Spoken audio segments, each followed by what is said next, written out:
José Manuel Sierra Milagros de Fe, un canal dedicado a compartir los mensajes y enseñanzas inspiradoras del pastor José Manuel Sierra. Aquí encontrarás reflexiones profundas sobre la fe, la esperanza y el poder de los milagros en la vida de los creyentes. A través de estos mensajes, descubrirás cómo vivir una vida cristiana plena, fortalecida por la gracia de Dios y el poder del Espíritu Santo. Queridos hermanos y hermanas en Cristo, hoy quiero compartir con ustedes un mensaje poderoso basado en el capítulo 16 del Evangelio de Marcos. En este pasaje, vemos la gran verdad de la resurrección de nuestro Señor Jesucristo. Notemos algo impactante: los primeros 8 versículos son atribuidos a Marcos, pero el resto del capítulo pudo haber sido añadido después. Sin embargo, lo esencial es el mensaje que transforma vidas. María Magdalena fue la primera en ver a Jesús resucitado. ¡Qué maravilloso! En una época donde el testimonio de una mujer era menospreciado, Dios la eligió para ser la primera testigo de la victoria sobre la muerte. Esto nos recuerda que Dios no mira según los criterios humanos, sino según su propósito divino. Por eso, hoy les animo: no guarden esta verdad solo para ustedes. Compartan el Evangelio. Cumplamos nuestra misión como cristianos y llevemos el mensaje de salvación a cada rincón. Jesús ha resucitado, y esa es la mejor noticia del mundo. Marcos capítulo 16, por favor. Marcos capítulo 16, es el último capítulo de este breve, pero bonito, intenso evangelio. Algunos dicen, la mayoría de los comentaristas dicen que este fue el primer evangelio que se escribió. Y tengo que decirles algo, por si algún día lo oyen, o por si algún día alguien les dice esto, y te puedes quedar con la boca abierta diciendo: pues yo no sabía eso. No, yo les quiero dar siempre toda la información para que si en algún momento algún listillo te dice esto, que no te quedes con la boca abierta. El Evangelio según San Marcos, según la Biblia que tenemos nosotros, el capítulo 16 tiene 20 versículos, ¿sí o no? Ustedes lo pueden comprobar, solamente es cuestión de agachar un poco la mirada y ustedes dicen: pues mira, sí, Marcos 16 tiene del 1 al 20. Empieza relatándonos algo sobre la resurrección, después una serie de apariciones, una a María Magdalena, otra a un par de discípulos, después a todos los discípulos, o por lo menos los que habían quedado, y finalmente la ascensión. En todos los manuscritos del Evangelio según San Marcos, que se conservan hasta el día de hoy, el Evangelio según San Marcos terminaría escrito por Marcos en el versículo 8.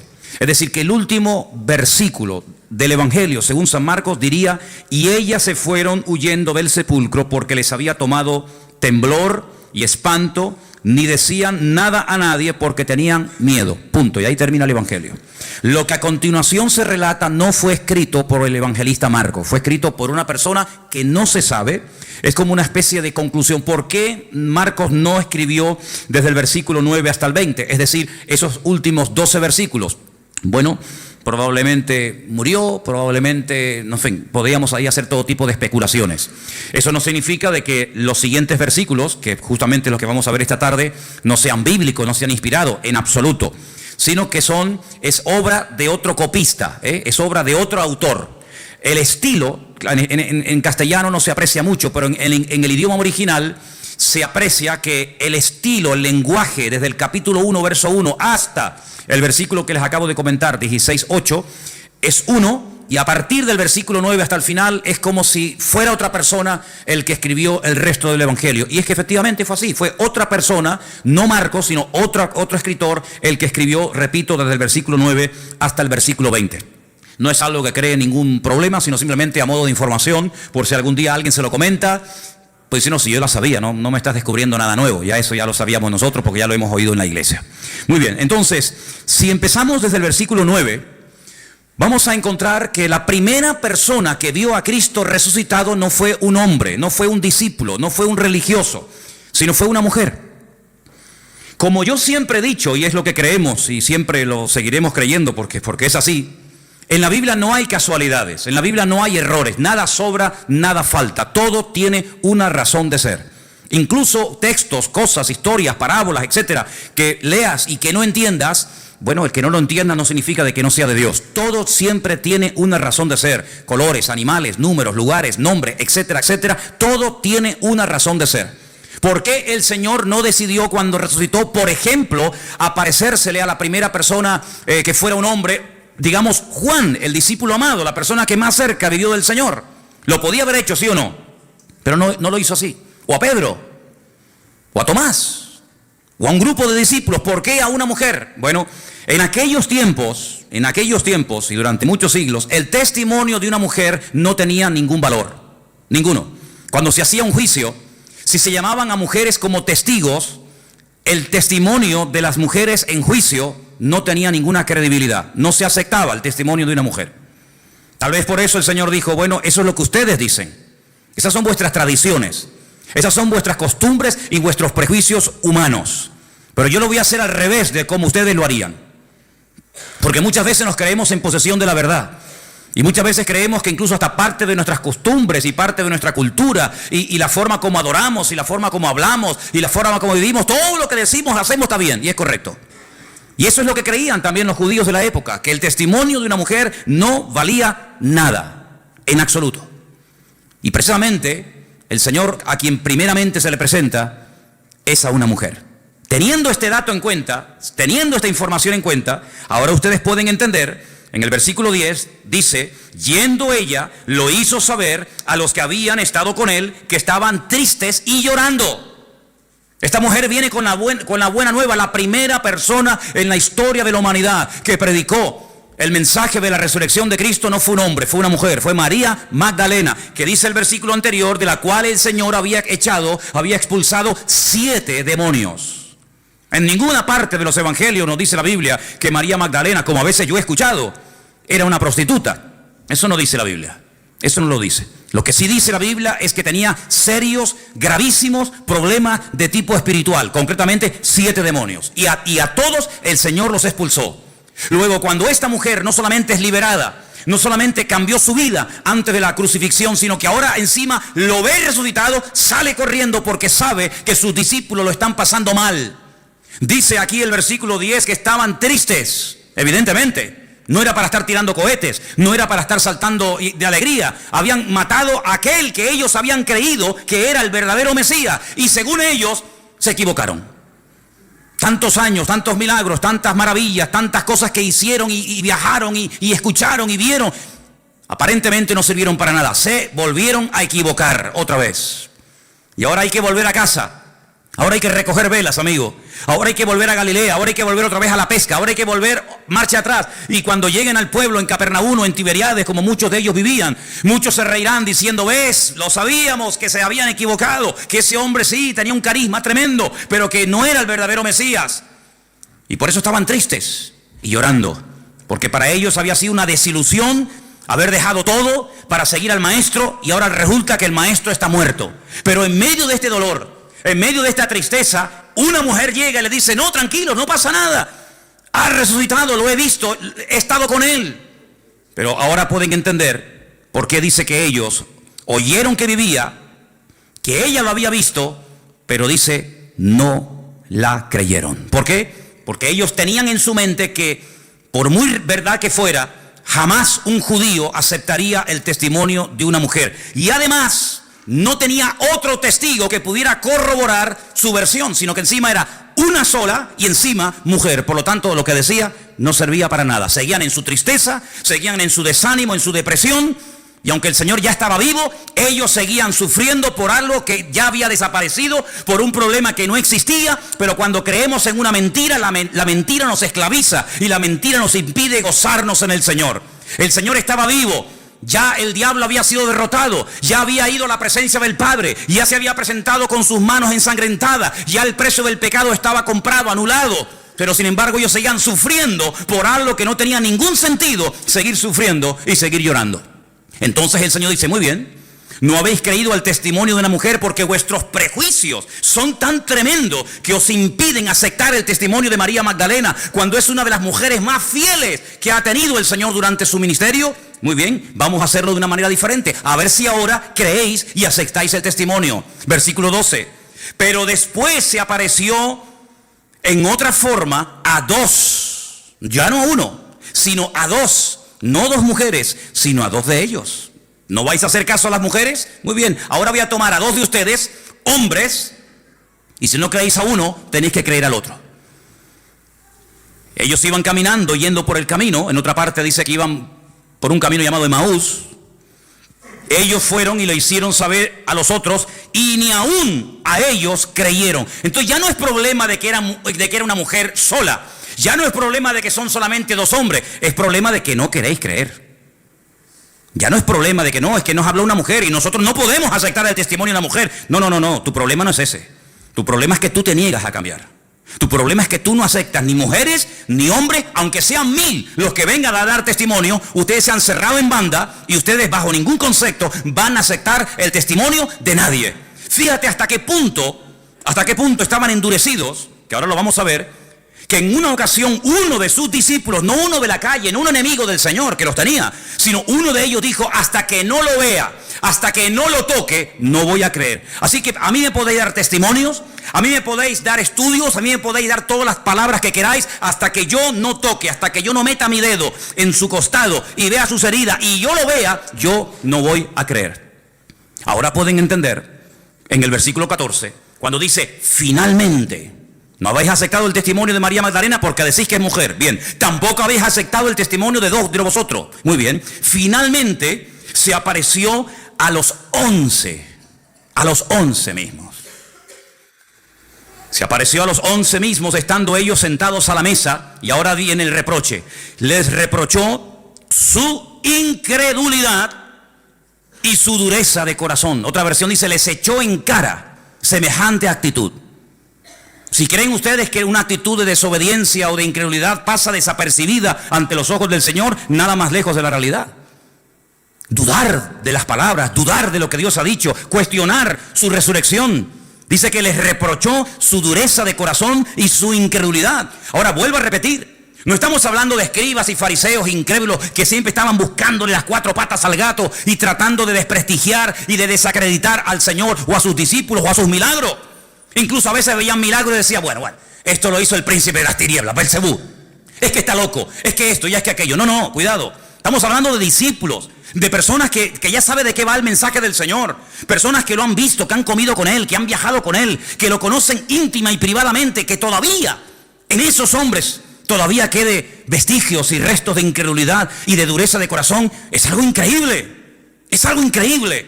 Todavía después de 3 años tenéis estos problemas. Bueno, lamentablemente a veces la gente del mundo tiene como más apertura y son más crédulos para ciertas cosas que algunos que se llaman creyentes, que dicen: bueno, ya será menos. El Señor les reprocha su corazón, como diciendo: esto no lo voy a pasar por alto.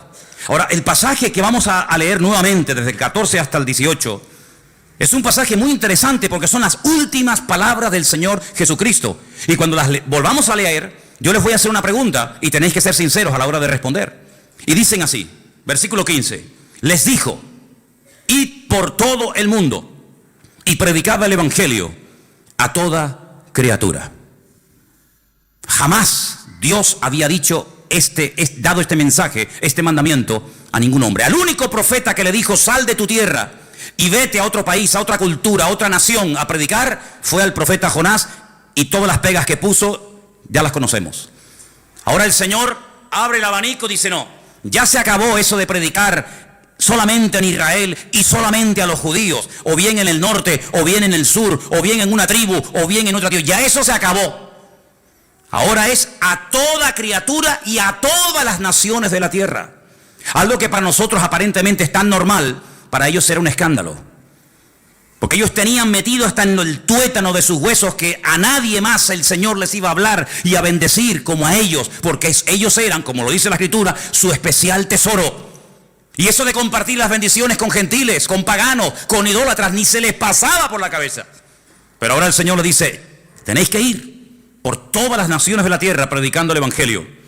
El que creyere y fuere bautizado será salvo, mas el que no creyere será condenado. Y ahora viene algo muy interesante a partir del versículo 17 y 18 que dice: y estas señales, no dice señales seguirán, porque claro, se dice señales y no especifica qué tipo de señales. Tendríamos que aceptar todo tipo de señales como de parte del Señor. Y para que no caigamos en el error de abrirnos a todo, ni cerrarnos a todo, el Señor dice estas señales, como diciendo, no son todo tipo de señales. Alguien dijo en una ocasión, bueno hermano, pero el Señor dijo en una ocasión que señales o cosas más grandes que el Señor haríamos. Sí, en cantidad, pero no en diversidad. Jamás le vamos a ganar al Señor absolutamente en nada. Lo que Él no hizo, tampoco te va a permitir a ti la oportunidad de poder hacerlo tú. Porque sería hacer cosas que Él no hizo. Y repito, nunca le vamos a ganar al Señor absolutamente en nada. Claro, serán señales mucho más grandes, serán señales en diferentes naciones y países, pero estas señales, las que yo les voy a nombrar a continuación. Primero, en mi nombre echarán fuera demonios. Segundo, hablarán nuevas lenguas. Tercero, tomarán en las manos serpientes y si bebieren cosa mortífera no les hará daño. Cuarta, sobre los enfermos pondrán sus manos y sanarán. Estas son las 4 señales que abarcan lo natural, lo espiritual, lo físico, etcétera, que el Señor dice que seguirán a los que creen, no los que creen seguirán a las señales, que es muy diferente. Las señales siguen a los que creen, no los que creen siguen a las señales, porque al único que tenemos que seguir es al Señor y no las señales que hace el Señor. ¿Cuántos dicen amén? Bien. La pregunta que yo les quiero hacer ahora, después de leer estas 4 señales y de leer estos versículos, es ¿cuántos aceptan? ¿Cuántos creen en esto que hemos leído en esta tarde? ¿Todo? Si aceptamos todo el pasaje, quiere decir que aceptamos lo que dice cada versículo con cada palabra y con cada cosa que nos dice y en cada una de las señales. ¿Ustedes creen que hoy en día se puede echar fuera demonios? ¿Estáis convencidos de ello? ¿Cuántos has echado tú?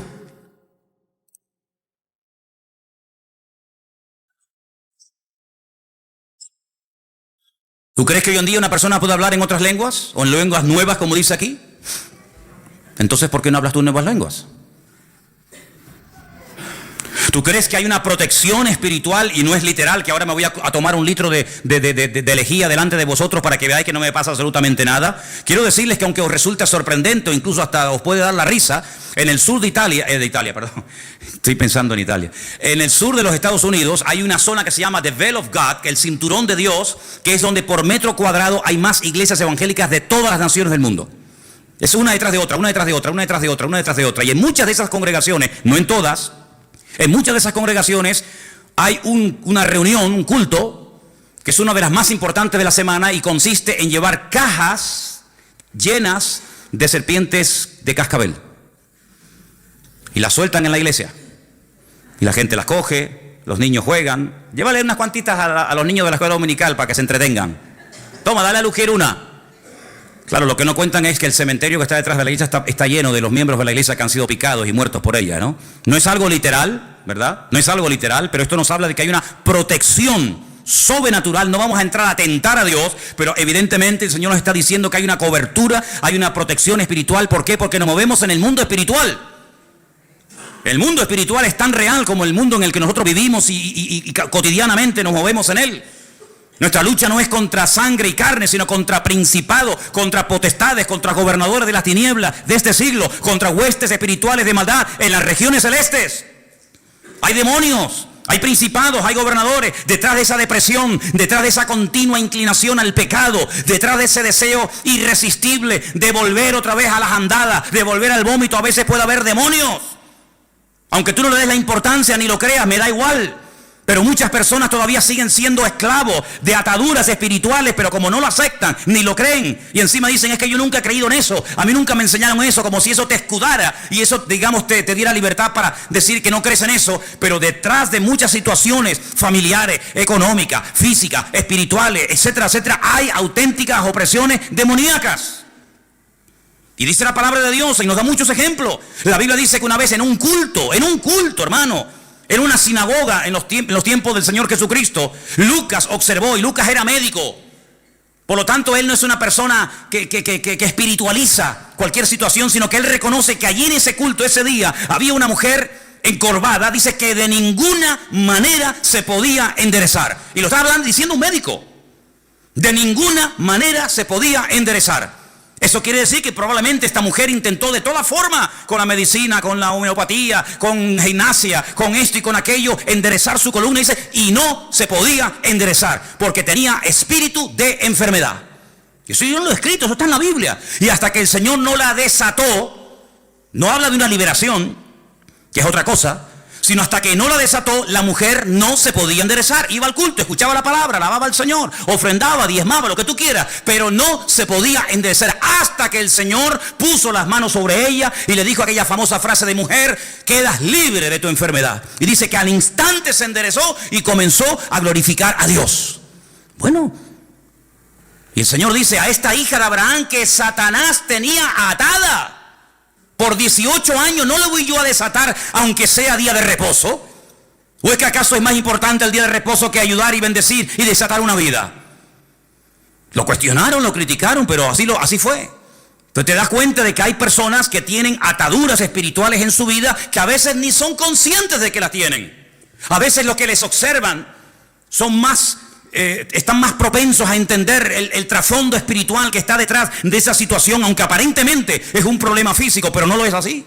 Y eso está en la palabra de Dios. La Biblia nos enseña que cuando Pablo iba al río donde había un culto de oración, porque había muy pocos judíos en la ciudad donde vivía una tal Lidia, la Biblia nos enseña que una joven, una chica salía y aparentemente le hacía una publicidad maravillosa al apóstol Pablo y así las que iba con él: estos son siervos del Dios Altísimo.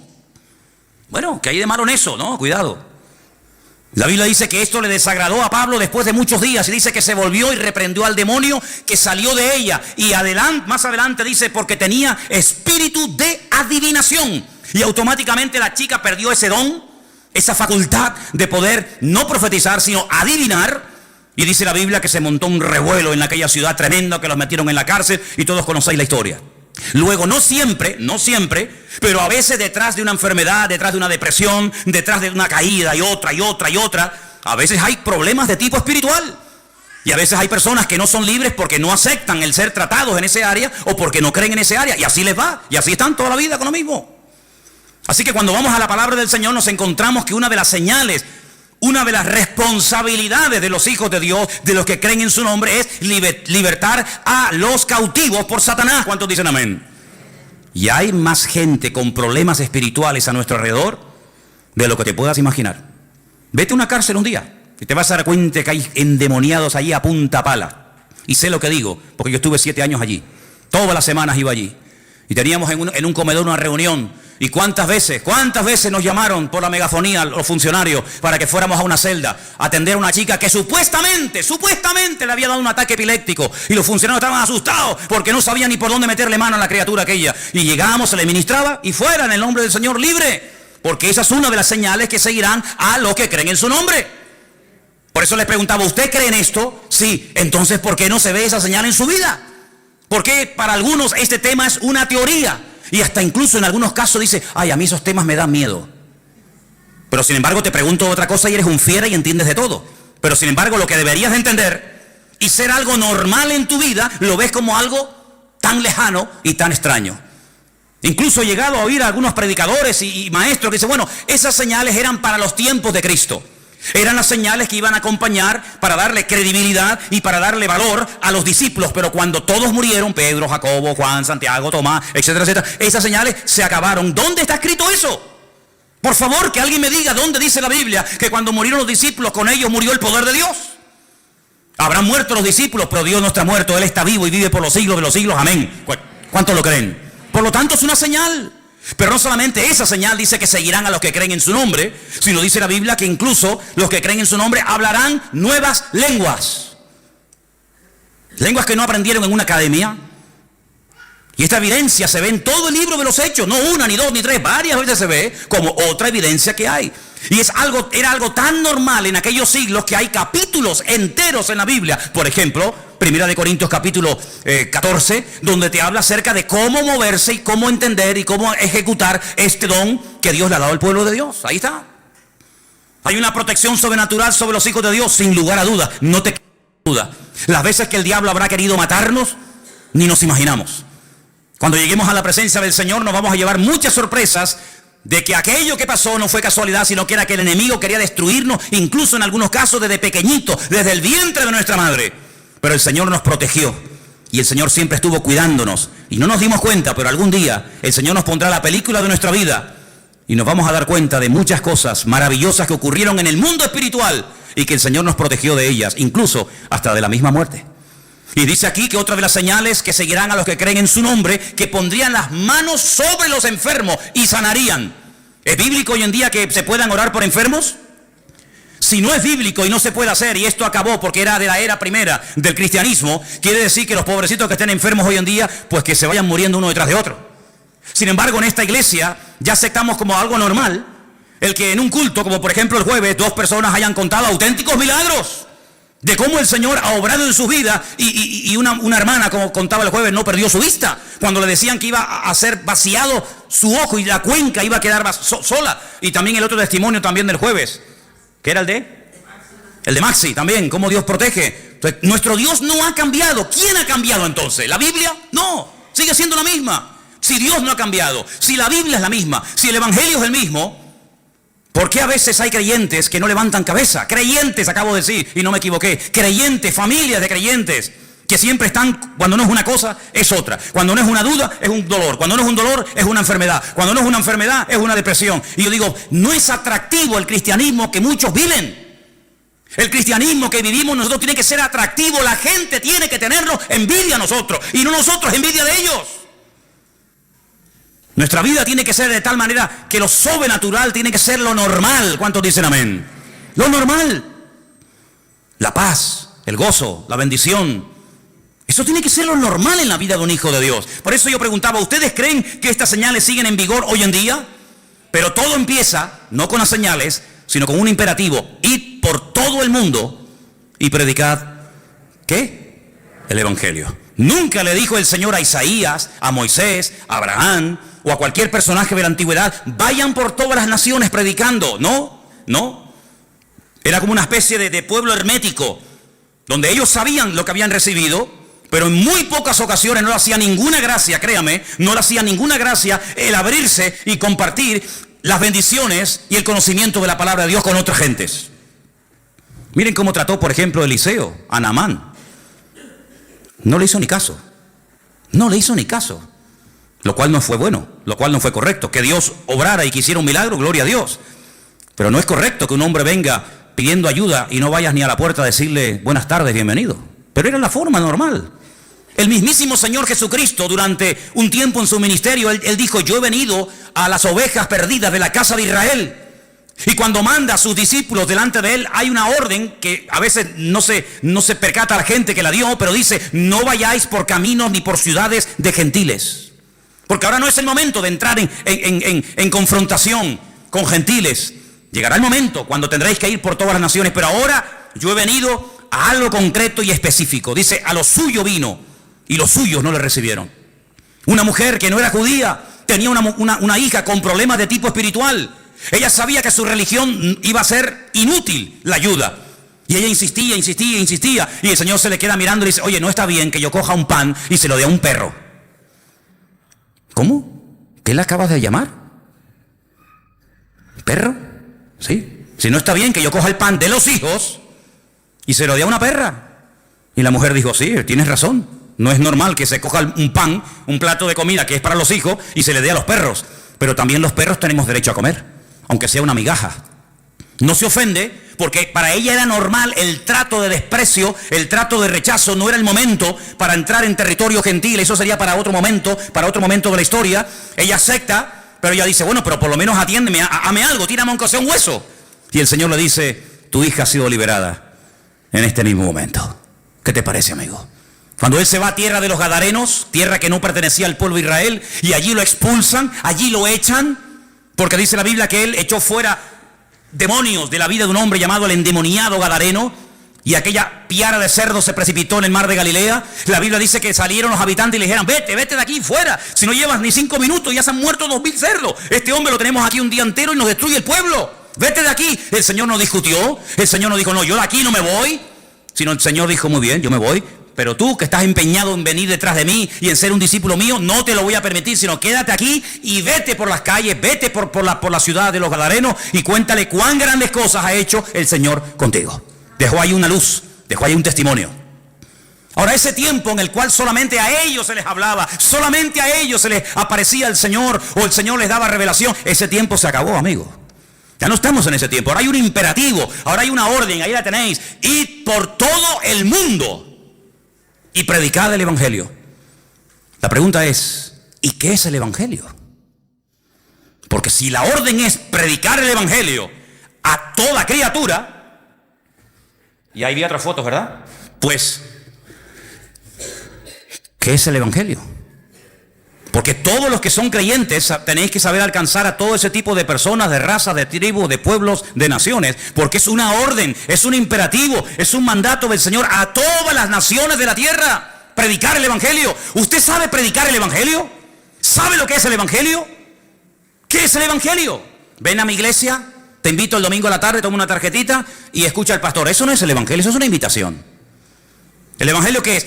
Quítese esto del cuello, quítese aquello, quítese tal, quítese cual y venga a mi iglesia. Eso no es el Evangelio. Hay gente que no saben evangelizar, llevan toda la vida en la iglesia. Es más, hay creyentes que son unos pesados cuando hablan del Señor. Son unos auténticos palizas. Porque hablan y hablan y hablan y hablan y hablan y hablan y hablan, pero no predican el Evangelio, porque no saben ni siquiera lo que es el Evangelio. Cuentan su testimonio, cuentan su vida, cuentan que le pasó esto, cuentan que le pasó lo otro, que llore un día y no sé qué, pero que eso no es el Evangelio, hermano y hermana, que eso no es el Evangelio. ¿Qué es el Evangelio? Contar su vida, sus problemas, como el Señor. No, eso no es el Evangelio, son testimonios, son experiencias personales, pero muy poca gente, créanme, sabe predicar el Evangelio. No saben hacerlo, porque en el fondo dice, bueno, ¿el Evangelio qué es? El Evangelio es una buena nueva, es una noticia que consiste en 3 elementos fundamentales. Si usted cuando predica el Evangelio no cuenta, no dice, no comparte estas 3 cosas, usted no está predicando el Evangelio. Usted está hablando del Señor, pero no está evangelizando. En todo mensaje evangelístico, en todo acto que usted haga para predicar el Evangelio, tiene que hablar sí o sí de la muerte de nuestro Señor Jesucristo. Pero la muerte, ¿por qué? ¿Por qué tuvo que morir Jesús? Si no murió de viejo, no murió de un infarto, sino que murió porque puso su vida voluntariamente para morir. ¿Por qué tuvo que morir? ¿Y por qué de esa manera tan cruel? Por una sencilla razón. Porque cuando Dios creó al hombre en el principio, lo creó sin pecado, lo creó sin mancha, lo creó inocente, lo creó con la libertad de poder acercarse y hablar con su Creador en cualquier momento y a cualquier hora y en cualquier lugar. Pero eso se acabó. Se desconectó el hombre de Dios por el pecado. Satanás vino, tentó al hombre, tentó a la mujer. Los dos cayeron, los dos se desconectaron de Dios. Los dos salieron del gobierno, de la protección de Dios. Y ya no podía hablar el hombre directamente con Dios. Ahora había que presentar sacrificios ¿de qué? ¿De qué? De animales. De animales. ¿Qué pinta un animal en mi relación con Dios? Es que cada vez que vayas y mates un animal, y cada vez que veas la sangre de ese animal derramado, número 1, tienes que entender que sin sangre sin derramamiento de sangre no hay remisión de pecados. La única forma de que el pecado se borre es con sangre. Pero si los animales no borran el pecado, ¿para qué derramar sangre de animales? Es como una pérdida de tiempo, no. Es simplemente una preparación para que cuando se derrame su sangre, que es la única que puede perdonar nuestros pecados, la sangre de Cristo, estéis preparados y sepáis de qué va el tema. Segundo, cuando sacrifiquen un animal, quiero que entiendan que tu parte animal, tu parte carnal es la que ha salido a flote y te ha desconectado de la presencia de Dios. Te has comportado como una auténtica bestia, te has comportado como un animal, y ese pobrecito animal inocente, cordero, oveja o lo que sea, ese animal está cumpliendo un papel sustitutorio, está muriendo en tu lugar, pero no sirve de nada porque la sangre de los toros y de los machos cabríos no puede perdonar los pecados. Es simplemente prepararte psicológicamente, mentalmente, para que cuando se derrame, cuando se ejecute el verdadero sacrificio que es el de Cristo, el Cordero de Dios, que quita el pecado del mundo, lo entienda y no te quedes con la boca abierta diciendo, ¿y esto de qué va? Así que cuando hables a una persona del Señor y quieras predicarle el Evangelio, tienes que decirle, Cristo murió por tu culpa, por tus pecados, por los nuestros, por los de toda la humanidad. Es como si Cristo dijera, mira, tú y tú y tú, todos tenéis que morir. Pero yo no quiero la muerte del impío, dice la Biblia. Yo quiero que todos se salven y que todos procedan al arrepentimiento. Pero ¿cómo hacemos? Si la paga del pecado es la muerte, ¿qué hacemos? ¿Los perdonamos y van a seguir pecando? No. Yo lo que voy a hacer es ocupar vuestro lugar. Que mi Padre se desahogue conmigo y que derrame toda vuestra culpabilidad sobre mí. Y yo moriré por todos los crímenes, por todas las injusticias, por todas las barbaridades que se han cometido. Que Dios me eche la culpa a mí. Y yo moriré por toda la raza humana. Por los que murieron, por los que viven y por los que aún vivirán en el futuro. Yo voy a hacer un sacrificio una vez y para siempre. Bien, imagínate que la gente no entiende que Cristo murió por los pecados del pecador. Que Cristo murió por nosotros. Men, pero murió. ¿Y ahora qué hacemos? La segunda parte. Hay que hablar de que la muerte no acabó con el Señor. La muerte no fue el fin. La muerte fue el principio. ¿Por qué? Porque la muerte dio paso a la resurrección. ¿Cuántos dicen amén? Porque sin resurrección no hay esperanza. Porque estamos creyendo en un muerto. Y los muertos, dice la Biblia, no tienen poder ni para hacer bien ni para hacer mal. Por eso la gente cuando consulta a los muertos se equivocan. La Biblia dice, no busques entre los muertos al que vive, porque Él ha resucitado. Si Cristo no resucitó, vana es nuestra fe. Y los que murieron creyendo que resucitarían tampoco resucitarán. Porque si Cristo no resucitó, nadie tampoco resucitará. Luego Él murió, gloria a Dios por eso. Pero Él resucitó al tercer día. Bueno, gloria a Dios, está vivo. Pero ¿dónde está? Yo quiero verlo, yo quiero conocerlo. Yo he creído en Él. La tercera parte del Evangelio es que el que murió y resucitó al tercer día y nos llevará a su presencia y estaremos por la eternidad con Él. Eso es el Evangelio.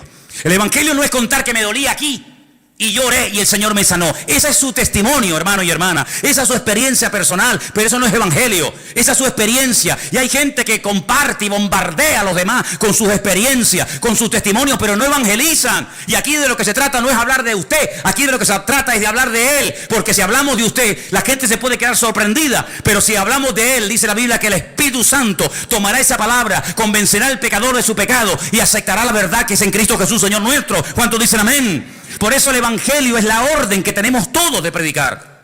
¿A quién? A todo el mundo.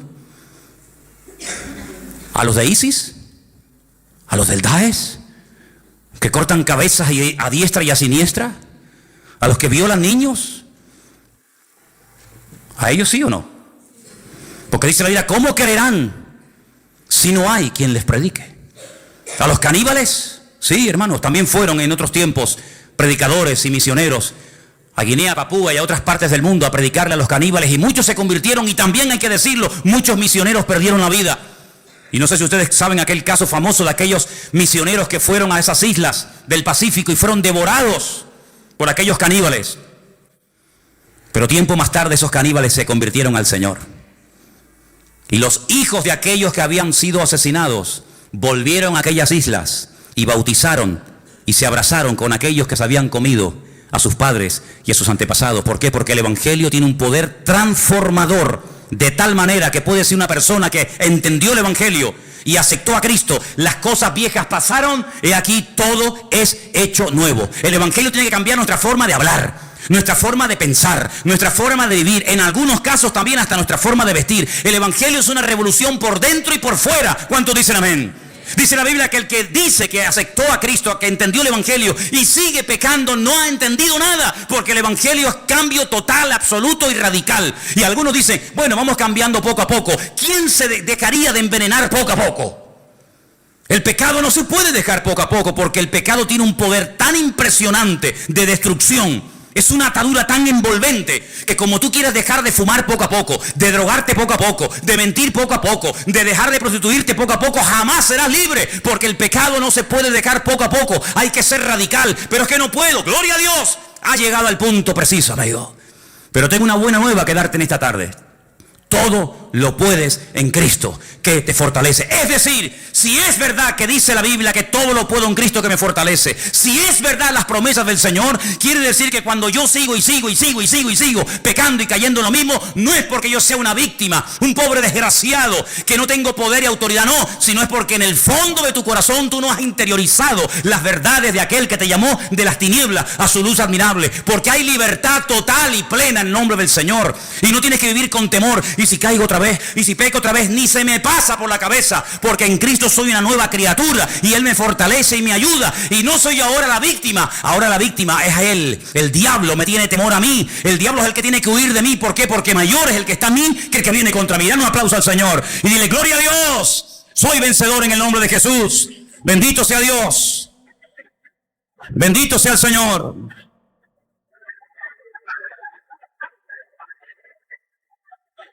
Amplía el radio de acción. Jerusalén, Samaria, Judea y hasta lo último de la tierra. Amplía el radio de acción. Amplía el radio de la audiencia. Ya no solamente a los judíos de Jerusalén, sino ahora es a todas las naciones de la tierra, a los romanos, a los griegos, a los cartagineses, a estos y aquellos. Así que amplía el campo, amplía la audiencia, amplía los requisitos, porque aquí también hay requisitos, ¿eh? En el Antiguo Testamento a nadie se le hablaba de convertirse. ¿Convertirse a qué? En el Antiguo Testamento se hacían prosélitos. ¿Qué es un prosélito? El que se convertía, el que dejaba sus ritos, el que dejaba su idolatría y se hacía judío. ¿Cómo se hace una persona judía? ¿Cómo si yo quiero ser judío? ¿Cómo hago? Te tienes que circuncidar si eres hombre. Tienes que sumergirte en una pileta que se llama mikveh. Tienes que cambiarte el nombre. Y tienes que dejar tu antigua vida y comenzar a creer lo que dice la Torá, lo que dice la ley. Eso es lo que se hacía. Pero ahora cuando vamos al Nuevo Testamento nos encontramos que dice, primeramente ustedes tienen que creer. Y luego tienen que manifestar esa creencia en público. ¿Cómo? Bautizándote. En el nombre del Padre, del Hijo, del Espíritu Santo nos bautizamos. Como señal pública. ¿Cuándo? En la Biblia al momento, al instante. Y finalmente el Señor amplía el radio de señales. ¿Por qué? Porque si vas al Antiguo Testamento, te vas a encontrar que generalmente Dios utilizaba y hablaba y se manifestaba a través de un profeta. Da igual si fuera Samuel, Jeremías o quien fuera. Ahora, sobre toda criatura, Dios ha derramado su Espíritu. Si la iglesia entendiera, el día que los creyentes de todas las naciones de la tierra entendieran que ya no tiene el Señor un escogido allí en Jerusalén, otro escogido allí en Manhattan, otro ungido en no sé qué sitio, sino que ahora todos y cada uno de nosotros podemos ser instrumento y debemos ser instrumento en las manos del Señor, ese día pondríamos el mundo patas arriba. Pero algunos no terminan de creerse que usted no está en el mundo para hacerse rico. Algunos no terminan de entender que no estamos en el mundo para vivir la gran vida y olvidarnos de que nuestra gran obligación y responsabilidad en el mundo es anunciar las virtudes de aquel que nos llamó de las tinieblas a su luz admirable. Eso es lo que dice la palabra. Y por eso dice que cuando hubo persecución en Jerusalén, los que fueron perseguidos salían y a todas partes donde iban, lo primero que hacían no era buscar la casa, no era buscar el trabajo, lo primero que hacían era predicar el evangelio. Y claro, eran una explosión de poder de Dios por Samaria, por Judea, por Fenicia, por Roma, por todas partes de la tierra. De tal manera que el reino de Dios se expandía, no a través de 4 ungidos, no a través de 4 super predicadores, no a través de 4 mega iglesias, sino se compartía el evangelio a través de todos y de cada uno de los creyentes. Un diácono de la iglesia, por ejemplo, de Jerusalén, un tal Felipe, que era un diácono. Uno que servía a las mesas, uno que ayudaba a la hora de compartir los alimentos, a la hora de la comida. Sí, un diácono, un hermano, sí, muy bien. Pero que salió a Samaria y dice, bueno, ya no tengo pastor, ya no tengo iglesia, ya no tenemos culto. ¿Y ahora qué hacemos? Pues vamos a hacer el culto nosotros. ¿Dónde? En la calle. Vamos a predicar la palabra, vamos a predicar el evangelio. Y dice que comenzaron la gente a ser liberada, enfermos sanados, gente cambiada por el poder de Dios. Llegó la noticia a Jerusalén. Mandan a Pedro y a Juan, oye, vayan para allá a ver qué pasa con este Felipe, que aquí el hombre era calladito, no hacía gran polvareda, no hacía mucho ruido, pero este hombre llegó allí, se puso las pilas y se convirtió de la noche a la mañana en Felipe, el evangelista, predicando la palabra. Así eran como vivían los cristianos. Pero ¿cómo viven los cristianos hoy en día? Desde que se levantan hasta que se acuestan solamente piensan en una cosa: ¿cómo voy a pagar la luz? ¿Cómo voy a pagar los recibos de la casa? ¿Cómo voy a pagar el alquiler? ¿Cómo voy a pagar esto? Esas son las preocupaciones de los cristianos. Y ahora ha salido un móvil nuevo y un ordenador nuevo y ahora ha salido un coche nuevo. Esas son las tonterías. Sin embargo, en aquellos tiempos había una obsesión. Sí, estaban obsesionados, no me he equivocado al decir esta palabra. Estaban obsesionados con una cosa: llevar a todo el mundo a los pies de Cristo. No tenían los medios que tenemos nosotros. Ay, si Pablo hubiera tenido Skype, si Pablo hubiera tenido Facebook, si Pablo hubiera tenido WhatsApp, madre mía, hubiera sido tremendo. Era el boca a boca, el tú a tú. Pero dice la Biblia que un día Pablo se sentó y dice, todo lo he llenado, desde Ilírico hasta Iconio, todo lo he llenado del evangelio. Y hasta después de muerto sigue hablando, porque dejó la palabra, las epístolas escritas que siguen siendo de bendición para todos y para cada uno de nosotros. ¿No se desanimaba esta gente? ¿No se deprimían con persecuciones, con matanzas, con fieras de los circos romanos que los devoraban, con mujeres crucificadas, con niños aserrados por la mitad? No se deprimían, no se desanimaban. Parece que no. Parece que no. El fuego de Dios se había metido en sus corazones de tal manera que desde que se levantaban hasta que se acostaban era así. A ver a quién le hablo, a ver a quién le hablo, a este, al otro. Pablo lo meten en la cárcel. Uy, peor todavía. Ganó a toda la cárcel para Cristo. Dice que allá había un preso llamado Onésimo. Y hay un juego de palabras porque la palabra Onésimo significa útil. Pero él le escribe una carta y dice, pero tú ¿qué haces aquí? No, es que yo soy un esclavo que me fugué de la casa de mi amo. Ah, entonces tú no eres Onésimo. Tú no eres una persona útil, tú eres un inútil. Tú tienes que volver a la casa de tu amo. ¿Cómo se llama tu amo? Mi amo. Dímelo, no tengas miedo. Mi amo se llama Filemón. Filemón. Pero si yo abrí una iglesia en la casa de Filemón, tú eres esclavo de Filemón. No te preocupes, espérate un momento. Pablo escribe una carta y dice, Filemón, aquí te mando a este que te fue un inútil, pero que ahora te vas a ser útil, porque yo le he puesto las pilas. Ahora te es útil a ti y a mí. A mí me gustaría quedármelo aquí conmigo porque me viene bien, pero te lo voy a mandar porque tiene que dar la cara y arreglar los platos rotos que ha quebrado, los tiene que arreglar.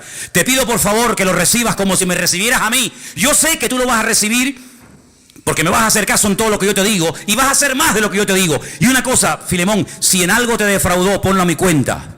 Si te robó, que seguramente te habrá tenido que robar algo, porque si no, ¿cómo llega hasta Roma? ¿Quién le pagó el pasaje? ¿De qué ha comido? ¿Dónde ha vivido el tipo este? Si algo te robó, ponlo a mi cuenta, pero escúchame una cosa, no te olvides que tú a mí también me debes mucho. Dios te bendiga. Es tremendo, ¿eh? Pablo, que cualquiera le va a pasar la factura a Filemón o a Onésimo. ¿Qué te parece? Dice, y este lo he engendrado en mis prisiones, hasta pariendo en la cárcel para el Señor. No te ofendas por la palabra que te voy a decir ahora, pero ¿cuándo fue la última vez que pariste? Pariste un alma para Cristo. ¿Saben? Hay hermanos que nunca han tenido esta experiencia. Hay hermanos que nunca han tenido el gozo de decir, a esta persona yo la hablé en la calle o donde sea y lo llevé a los pies del Señor y hoy en día está sirviendo al Señor, predicando, cantando, adorando. Hay muchos, miles de creyentes en España, lamentablemente, que nunca han tenido esa experiencia. Y yo digo, ¿será imposible? No, es que ni siquiera se lo han planteado. Así que, amados hermanos, esta orden está en pleno vigor. Id por todo el mundo y predicarle. Pero hermano, yo no puedo ir por todo el mundo. Vale, no te preocupes. ¿Cuál es tu mundo? Todos tenemos nuestro mundito. Hay gente que su mundo es su carnicería. Otros su mundito es su estanco. Otros su mundito es Cada uno tiene un mundo y en ese mundo tú ejerces una influencia. Hay gente que tú conoces que yo no conozco y viceversa.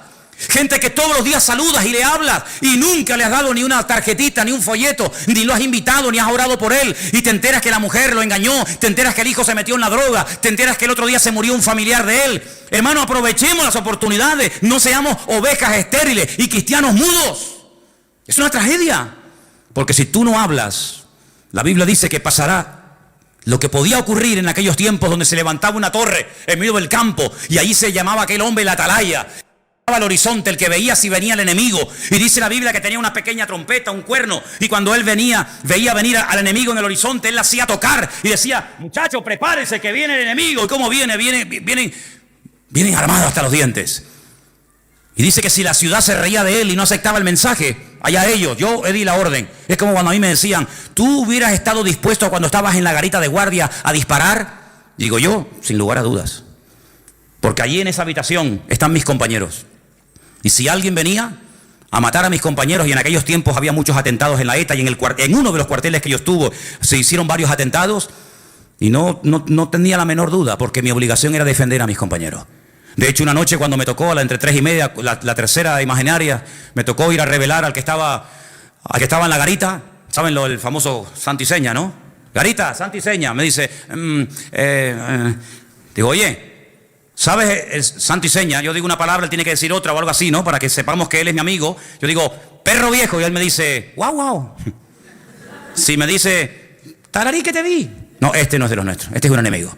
Yo le dije, Garita, santo y seña. Es que no me acuerdo, santo y seña, no me acuerdo. Dice así, ¡rac! Cargué el seme, lo metí así. Y le dije, o me lo das al amigo o te disparas bien. Se hizo todo encima el pobrecito. No, en serio, ¿eh? Y me dijo, caballo blanco, no sé lo que era. Digo, vale, amigo. Descargué, porque yo soy el responsable de cuidar a 5.000 hombres que están ahí adentro durmiendo, que tienen mujeres, tienen hijos y tienen cosas, y no le voy a permitir a ningún golfo que me venga a hacer un atentado contra mis amigos y mis hermanos. Eso era lo que hacía la atalaya en la Biblia. Es que Dios no es un pacifista, ¿eh? Es que Dios no es un pacifista. Él es Jehová de los ejércitos, por si no lo sabes. Y las cosas claras y el chocolate espeso. Atalaya, cuando veas al enemigo, suena la trompeta. Que se ríen de ti, la sangre de la ciudad no se te demandará. Ay, amigo, pero la escritura dice en el libro del profeta Ezequiel, si el atalaya se queda dormido y no da la voz de alarma y viene el enemigo y mata niños y mata mujeres y viola a un montón de personas, la sangre de toda la ciudad la demandaré de ese hombre, porque ese hombre no fue responsable, fue un irresponsable y toda una ciudad murió por culpa de uno. Pues ese es el ejemplo que toma la Biblia para decirnos a nosotros. ¿Sabéis lo que sois vosotros en Tenerife, en España, en el mundo? Atalayas, responsables de decirle a toda esta generación que no sabe ni por dónde ir, ni a quién creer, ni a qué agarrarse. Señores, ay, cómo me gustaría a mí hablar con el coleta. Cómo me gustaría hablar con el coleta, Este demonio disfrazado de oveja, porque eso es lo que es, un demonio disfrazado de oveja. La cosa buena que tiene es que las cosas que quiere hacer las dice. Pero me gustaría decirle a este, no, y también al otro, al de barba, a este también, y al otro, y decirle, mira, vengan para acá. ¿Saben por qué ustedes sois incapaces? Y la imagen que estáis dando es vergonzosa a nivel nacional y a nivel mundial, porque los cuatro le habéis dado las espaldas a Dios, porque todos los mismos le habéis dado las espaldas al Creador, y en vez de doblar la rodilla, y en vez de buscar a Dios, y en vez de ir a las iglesias y pedir ayuda y sabiduría de parte del Señor, estáis peleando entre vosotros y vais a llevar entre todos el país a la ruina. ¿Pero por qué? Porque no creéis ni os agarráis al Señor, porque dice la Biblia, si alguno tiene falta de sabiduría, y evidentemente lo que falta en España es sabiduría, pero de la buena, pídasela a Dios y el Señor se la dará abundantemente y sin reproche. Pero como no quieren dar su brazo a torcer, porque están peleando el uno contra el otro, en vez de buscar el bien común, en vez de buscar de Dios, así nos va. Y ahora tendremos otra vez, Dios mediante, que ir a elecciones. Y 280 millones de euros nos volverán a costar las dichosas elecciones. Y volverá a pasar lo mismo. Cuando en un minuto, en la presencia del Señor, se podría arreglar todos los problemas y dificultades. Pero tiene que haber mucha humildad. Y tiene que haber no dureza de corazón, como dice aquí. No incredulidad, sino humildad. Decir, Señor, no podemos. Sí podemos. No, tienen que decir en sus mítines, no podemos. No podemos. Eso es lo que tienen que decir. No que podemos. Podemos, habéis demostrado que no podéis nada. No podéis ni poneros de acuerdo entre vosotros mismos. Y queréis arreglar un país. Pero hermanos, cuando un jovencito pastor de ovejas, cuando un don nadie aparentemente, el Señor lo ungió, el Señor lo levantó, fue un rey poderoso, fue un hombre usado por el Señor. ¿Por qué? Porque diga el débil, fuerte soy. Y cuando buscamos del Señor y nos agarramos al Señor, el Señor nos da sabiduría, nos da poder, nos da autoridad y tenemos al enemigo a raya. Y eso es lo que tenemos que hacer, decirle a esta gente, mira, lo que tenéis que buscar es de Dios. ¿A cuántas iglesias han venido a pedir oración? Estos cuatro, a ninguna. Entonces, si viven en desorden, si algunos de ellos están viviendo en desorden, y una persona que vive en desorden, Dios no lo puede usar. Dios no puede bendecir a un político, me da igual si se llama político, pastor, evangelista, orden, que no sabe poner en orden su vida privada, vas a intentar poner en orden la vida de un país. El que no es fiel en lo poco, tampoco puede ser fiel sobre lo mucho. Si te doy un billete de 50 euros y me lo pierdes o te lo gastas en chucherías y en boberías, ¿te voy a dar 500? ¿Estamos locos o qué? Cristianos sí, pero bobos no. Y por eso dice la Biblia que tenemos que predicar el Evangelio, porque nadie lo hace, porque nadie lo dice. ¿Quién predica el Evangelio? ¿Dónde se oye predicar el Evangelio? En ninguna parte. Pero amados hermanos, ha llegado un momento histórico. Es nuestro momento. Y mañana cuando salgan por las calles, cuando vayas a la universidad, cuando vayas a trabajar, cuando vayas a donde vayas, mentalice, tu primera prioridad no es buscarte los garbanzos. Tu primera prioridad es buscar el reino de Dios y su justicia y predicar la palabra. Y te digo más, si tienes tiempo libre, aprovéchalo. No estés todo el día rascándote la panza, mirando al techo y quejándote, sino di, Señor, gracias porque hay algo que yo no puedo comprar con dinero, que es el tiempo libre. Y tú me has dado tiempo libre para alcanzar personas que están ahora mismo pensando tal vez en quitarse la vida. Y termino diciendo algo. Imagínate una ama de casa. Estaba en su casa el otro día limpiando los platos, maquillándose. No, perdone si lo hago mal, es que yo nunca me he maquillado. Maquillándose, no sé si se empieza por aquí o por allá. Miriam me ha explicado varias veces, pero ni quiero aprender, ni me interesa.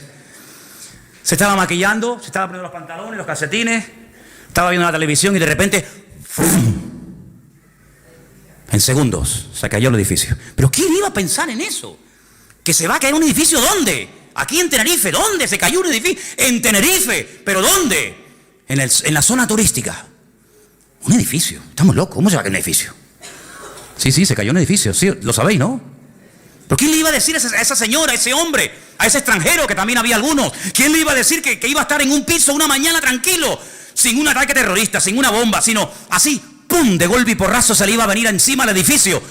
Y creo que ya van 7 muertos. Ay, amigo. ¿Y si esas personas nadie les predicó el evangelio? ¿Dónde están ahora mismo?